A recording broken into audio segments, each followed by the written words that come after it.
Salut, c'est Mister S et aujourd'hui on va parler de l'épisode 6 de la saison 9 de The Walking Dead.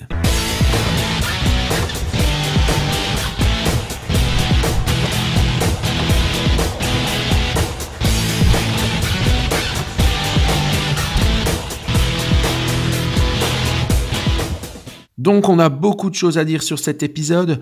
Tout d'abord la citation sur le mur de la chambre d'Ézéchiel, et cette citation semble être le résumé de l'état d'esprit de nos personnages principaux dans cet épisode. Michonne tout d'abord, qui semble être redevenue solitaire, mais qui explique qu'elle n'a pas perdu espoir, et elle utilise même cette métaphore de la lumière dans ses propos en voix off au début de l'épisode. On peut aussi appliquer cette citation à Carol qui, même si elle semble avoir retrouvé ce côté maternel qu'elle avait au début de la série, n'en a pas moins perdu son côté guerrière sans pitié, comme on va le voir plus tard dans l'épisode. Ce qui est très marquant, c'est aussi l'absence-présence de Rick, qui est représenté par le pont explosé, qui semble être l'endroit où Michonne vient se recueillir, mais aussi la petite figurine et aussi, surtout, Judith, qui est l'héritière de la famille Grimes.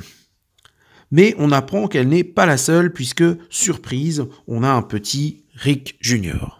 On a également des retrouvailles avec nos nouveaux personnages de la semaine dernière qui vont nous donner l'occasion de redécouvrir Alexandria, mais aussi nos survivants préférés. Alors j'ai remarqué un truc, c'est qu'ils ont soit de la barbe, soit une tresse.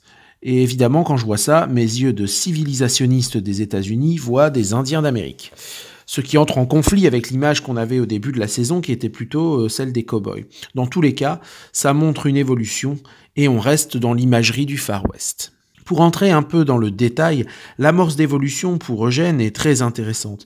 Et puis, bien sûr, Gabriel, champion. Alors là, ça, je l'avais pas vu venir. Il va devenir le tombeur d'Alexandria. On notera l'évolution d'Alexandria, d'ailleurs, complètement reconstruite. Et ils ont des règles bien strictes en termes de sécurité, et les nouveaux vont devoir passer devant le conseil d'Alexandria. Et vous vous souvenez certainement des 3 questions que Rick posait aux gens qu'il rencontrait. Vous vous rappelez combien de rôdeurs as-tu tué, combien d'humains, pourquoi? Eh bien, il y a toujours 3 questions, mais elles sont légèrement différentes. Maintenant, il leur demande « Qui étiez-vous avant? Qui êtes-vous maintenant? Et qu'avez-vous fait pour survivre ?» J'ai trouvé pas mal ce rappel. En fait, je vais vous dire, je m'attendais moi aux 3 questions de Rick. Je les voulais vraiment. Mais finalement, je trouve que c'est pas mal d'avoir remis ça à jour, puisque ça montre l'évolution. Et on est tout à fait dans l'état d'esprit actuel de The Walking Dead, qui, bien sûr, a tendance à se renouveler. Et on voit que Michonne reste très très méfiante à l'égard de ces nouveaux venus, qui ne seront pas les bienvenus à Alexandria, aux grandes dames de Judith, qui va se confier à Negan. C'était génial cette scène, parce qu'on avait côte à côte la cruauté et le vice incarnés par Negan d'un côté, et l'innocence incarnée par Judith de l'autre. D'ailleurs, elle ne mâche pas ses mots à l'égard de Negan. Mais elle ne se gênera pas avec Michonne non plus, et d'ailleurs elle va réussir à lui faire changer d'avis en mettant en avant la mémoire de son père et de son frère.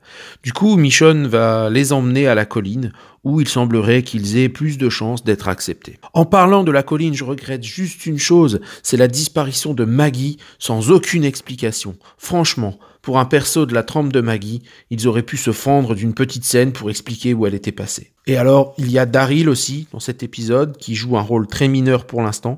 Il semble être devenu une sorte d'ermite, et il retombe dans son attitude habituelle, c'est-à-dire pas une seule réplique dans cet épisode.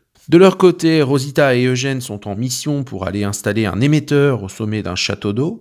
Tout ça à la demande de Gabriel. D'ailleurs, il n'est pas gêné, celui-là, c'est lui qui a l'idée, mais il envoie sa gonzesse au charbon pour prendre tous les risques.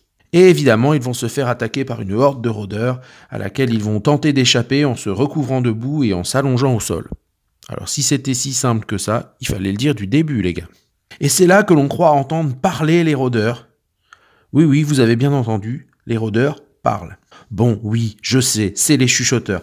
Alors, il faut savoir que je viens seulement de commencer les comics, j'en suis au moment où ils viennent d'arriver à la prison. Du coup, les chuchoteurs, je me suis renseigné, et si on va dans cette direction dans la série, ça promet. En conclusion, j'avais peur de l'après-Rick, mais cet épisode marque un tel renouvellement, et c'est tellement bien écrit, que ça me donne envie de continuer.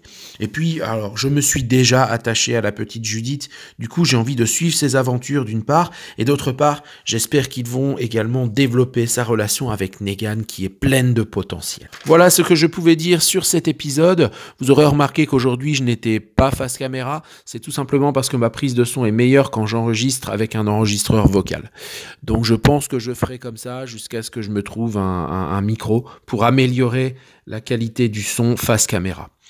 Je vous remercie de m'avoir écouté, abonnez-vous à la chaîne si ça vous a plu, laissez un petit pouce en l'air et vous connaissez le chemin pour me trouver sur Facebook et sur Twitter. Je vous dis à très bientôt, ciao.